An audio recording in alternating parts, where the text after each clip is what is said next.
اعوذ باللہ من الشیطان الرجیم بسم اللہ الرحمن الرحیم الحمد للہ الذی جعلنا من المتمسکین بولایت امیر المؤمنین علی ابن ابی طالب علیہ السلام اللہم صلی علی محمد وآل محمد وعجل فرجہم۔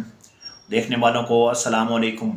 اللہ تعالیٰ قرآن مجید میں ارشاد فرماتا ہے، بسم اللہ الرحمن الرحیم، صراط الذین انعمت علیہم غیر المغضوب علیہم ولا الضالین، ان لوگوں کا راستہ جن پر تو نے اپنا انعام کیا، نہ ان سے غضبناک ہوا اور نہ ہی وہ گمراہ ہونے والے ہیں۔ اللہ تعالیٰ نے اس آیہ مبارکہ میں ہمیں دعا کرنے کا طریقہ بتایا کہ ہم اللہ تعالیٰ سے اس طرح دعا کریں کہ اے اللہ، ہمیں ان لوگوں کے راستے پر چلا جن پر تو نے اپنا انعام کیا، نہ ان سے تو غضبناک ہوا اور نہ ہی وہ گمراہ ہونے والے ہیں۔ شیعہ بچے سے لے کر بوڑھے تک سب کا یہ متفقہ عقیدہ ہے کہ وہ گھرانہ صرف محمد و آل محمد کا گھرانہ ہے، جو نہ تو گمراہ ہونے والا ہے اور نہ ہی اللہ تعالیٰ ان سے غضبناک ہوا ہے۔ تو ہم نے اسی گھرانے کی پیروی کرنی ہے، اسی گھرانے کے نقش قدم پر چلنا ہے، اور ہم اللہ تعالیٰ سے یہ دعا کرتے ہیں کہ اللہ تعالیٰ ہمیں ان کے نقش قدم پر چلنے کی توفیق عطا فرمائے۔ تو جو بھی عبادت، جو بھی تعویذ، جو بھی دعا گھرانہ محمد و آل محمد سے نہیں نکلی وہ بدعت ہے۔ تو اس کام کا کرنا جو ہے وہ بدعت کو اختیار کرنا ہے۔ تو آج ہم بات کریں گے کہ ایک سکالر ہیں حسن اللہ یاری صاحب، جنہوں نے دین کی بہت خدمت کی ہے، تشیع کی بہت خدمت کی ہے، ان کا کام قابل تعریف ہے، مگر انہوں نے ایک کالر کے جواب میں دو متضاد باتوں کو اکٹھا کیا ہے۔ انہوں نے ایک طرف تو تشہد میں اللہ کے رسول کے بعد مولا علی علیہ السلام کی ولایت کی گواہی کو دینا جو ہے وہ بدعت قرار دیا ہے، دوسری طرف انہوں نے ایسا کرنے کو جائز قرار دیا ہے۔ آپ ان کا یہ کلپ سنیں، اس کے بعد بات کرتے ہیں۔ میں اپنی بات کروں تو میں شیعہ والے کو نہیں پڑھتا، اور وہ کہتے ہیں یہ دشمن ہے اللہ کا، جو نہیں پڑھتا۔ اس کو کوئی علی حدیث کا نام نماز میں نہیں لاتا۔ دیکھیں وہ اس کی کوئی حدیث ہی نہیں ہے، کوئی روایت ہی نہیں ہے، وہ اپنے آپ سے حکم بناؤ۔ یہ تو دین میں بدعت تو اسی طرح داخل ہوتا ہے، آپ بیٹھ کے دین میں داخل کرتے چلیں۔ جہالت پاکستان میں بہت ہے، نادانی بہت ہے، اس طرح کے مشہور ہو گیا ہے۔ اگر اس طرح مشہور ہو کر دیا ہے کہ اگر آپ شہادت نہیں دیتے مولا کے نام کا تو آپ حرامی ہیں، تو یہ نہایت ہی جہالت ہے۔ جو نماز ہمیں پہنچی، نماز کا طریقہ اہل بیت علیہم الصلوۃ والسلام سے، اس میں تشہد میں کسی بھی حدیث میں نہیں ہے کہ آپ تشہد میں ائمہ طاہرین علیہم السلام کا نام لے لیں۔ صرف ایک کتاب میں ہے، تفسیر ہے، اس کتاب میں فقہ الرضا میں، اور وہ بھی کوئی معتبر کتاب نہیں ہے۔ لذا اگر کوئی شخص نہ پڑھے، اس کی نماز صحیح ہے، اس کی نماز صحیح ہے، لیکن اگر کوئی شخص پڑھتا بھی ہے تو یہ ایک اچھی بات، اس میں فضیلت ہے۔ 12 اماموں کا نام لے لیں، حضرت زہرا سلام اللہ علیہا کا نام لے لیں، اشہد ان فاطمہ الزہرا سیدۃ نساء العالم، 12 اماموں کے نام لے لیں، تو اچھی بات ہے، وہ خدا کا ذکر ہے۔ وہ صرف تشہد میں نہ لیں، وہ رکوع میں لے لیں، بھائی اس میں بھی سجود میں کر لیں، تو بڑی اچھی بات ہے۔ آپ نے ان کا یہ کلپ سنا، انہوں نے دو متضاد باتوں کو اکٹھا کیا۔ حکمت نمبر 183 نہج البلاغہ میں مولا علی علیہ السلام فرماتے ہیں کہ جب دو مختلف دعوتیں ہوں، ان میں سے ایک ضرور گمراہی ہے۔ تو حسن اللہ یاری صاحب کی دونوں باتوں میں سے ایک گمراہی ہے۔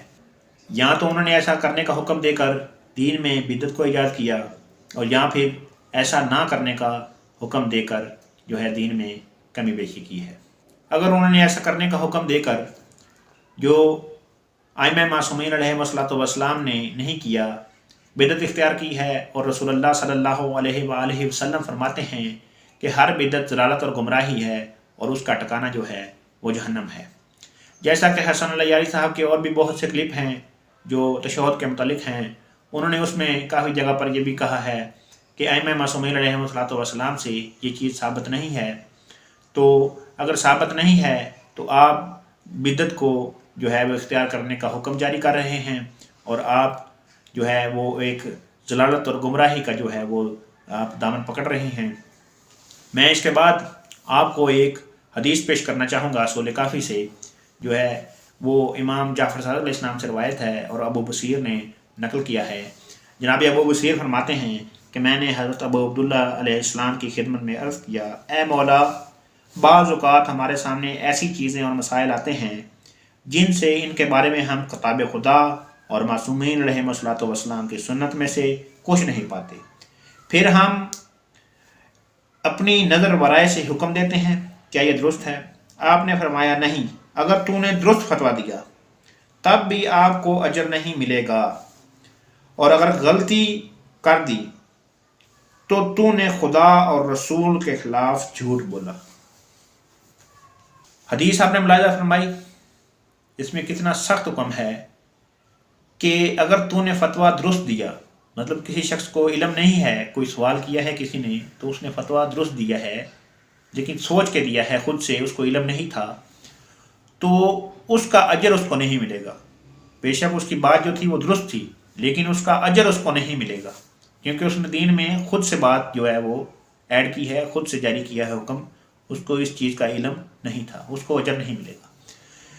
اور اگر اس نے سوچ کر جواب دیا ہے، اس کو علم نہیں تھا اور اس نے اپنے پاس سے جواب دیا ہے اور جواب بھی غلط دیا ہے، تو اس نے ایسا کیا ہے کہ اللہ اور اس کے رسول پر جھوٹ بولا ہے۔ تو اب حسن علی صاحب سے میں یہ سوال کروں گا کہ اگر آپ نے جو ہے ائمہ معصومین علیہ الصلوۃ والسلام کی زندگی کے مطابق جو ہے یہ حکم جاری کیا ہے، تو پھر کون سا حکم ہے جو ان کی زندگی کے مطابق ہے؟ آیا ہم تشہد میں اللہ اس کے رسول کے بعد مولا علی علیہ السلام کی گواہی دیں؟ کیا یہ معصومین علیہ الصلوۃ والسلام کی زندگی سے ثابت ہے؟ کیا انہوں نے ایسا حکم دیا ہے؟ میرا آپ سے یہ سوال ہے۔ اور اگر انہوں نے ایسا حکم نہیں دیا اور ایسا نہیں کیا تو پھر آپ کا کیا بنے گا؟ اور اگر انہوں نے ایسا کیا ہے اور ایسا حکم دیا ہے تو آپ نے دین میں تو کمی بیشی کر دی، تو پھر آپ کا کیا بنے گا؟ آپ نے ایک طرف سے تو ائمہ معصومین علیہ الصلوۃ والسلام پر، اللہ اور اس کے رسول پر جھوٹ باندھا ہے، اور ایک طرف سے آپ نے ہو سکتا ہے کہ درست بات کہی ہو، تو ہم کس پر عمل کریں؟ کون سا عمل ہے جو ائمہ معصومین علیہ الصلوۃ والسلام کی زندگی کے مطابق ہے اور کون سا عمل ہے جو ان کی زندگی کے مطابق نہیں ہے؟ آپ نے دو متضاد باتیں کر کے لوگوں کو جو ہے وہ کشمکش میں ڈال دیا۔ اب دونوں میں سے ایک بات تو جو ہے وہ گمراہی ہے، جیسا کہ مولا علی علیہ السلام نے حکمت نمبر جو ہے 183 میں بیان کر دیا۔ تو حسن علی صاحب سے یہی گزارش ہے، تحقیق کر کے آپ اس کے بارے میں جو ہے وہ ایک موقف اختیار کریں۔